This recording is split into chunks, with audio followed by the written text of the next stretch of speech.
What's in a dream? Well, so I have this reoccurring dream for years now.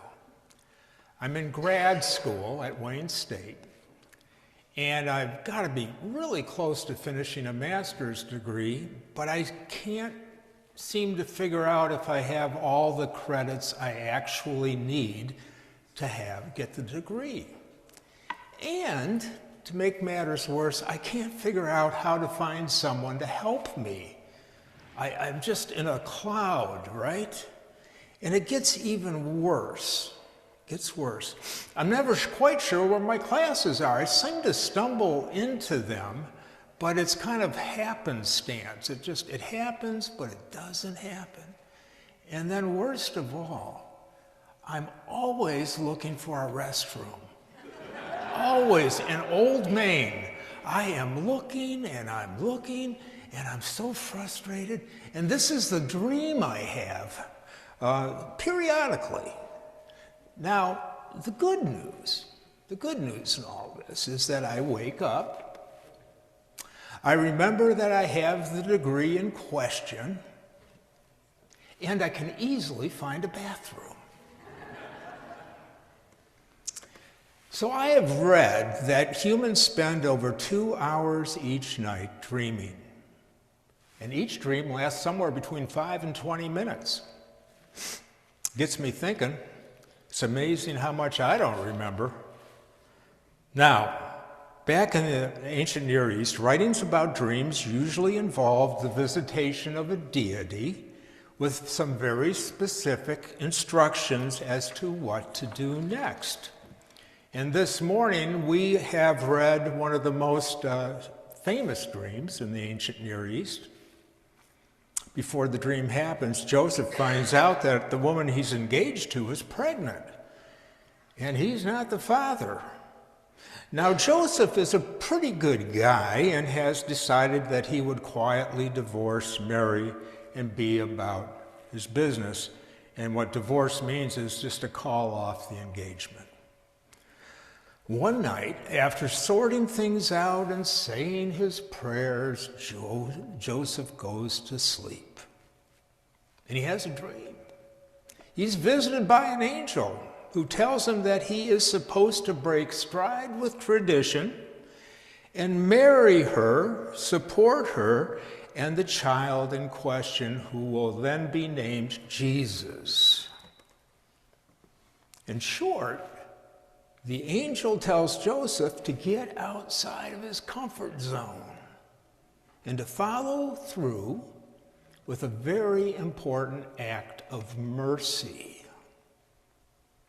And this act of mercy ultimately sheds light on God's hope for the world through the birth of this child named Jesus.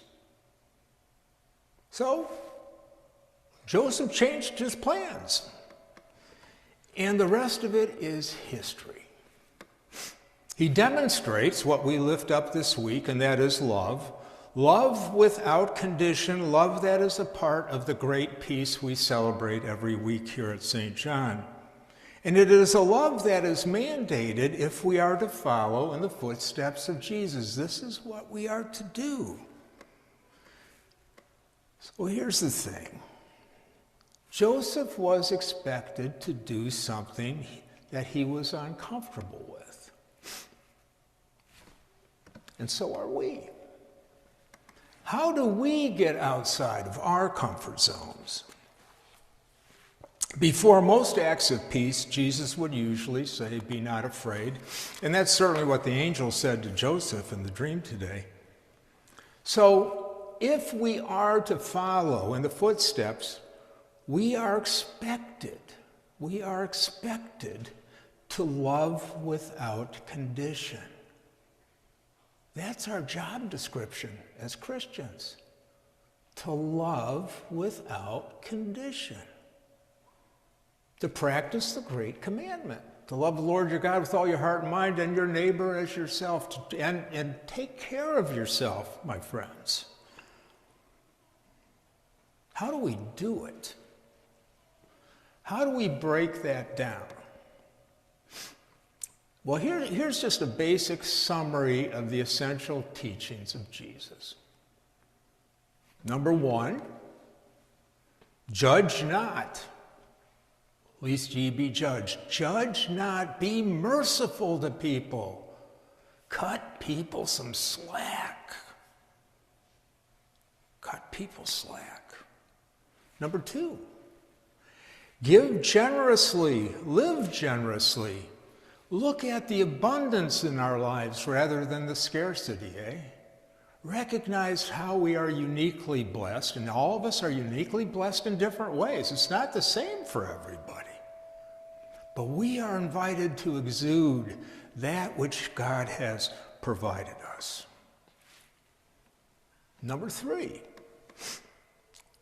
to forgive without ceasing to forgive. And then to forgive more. Forgive, forgive, forgive. To ourselves and to others. And I'll say this, all the major religions are truly sacred. We see this. But if I had to say what is the most unique characteristic of the Christian way, it is forgiveness. Radical, overwhelming forgiveness. That's what we are to practice. Number 4, to fight for those who are oppressed. To speak out, and when we recognize our own complicity, which can happen, to do something about it. To be aware of where we stand in life and how this whole thing works and how we can lift the least of these up. Number 5, to comfort those who are depressed and hurting. It means ourselves and it means others. That's kind of the summary. I kind of gave you the whole schlomazel, I really did. You can read about it.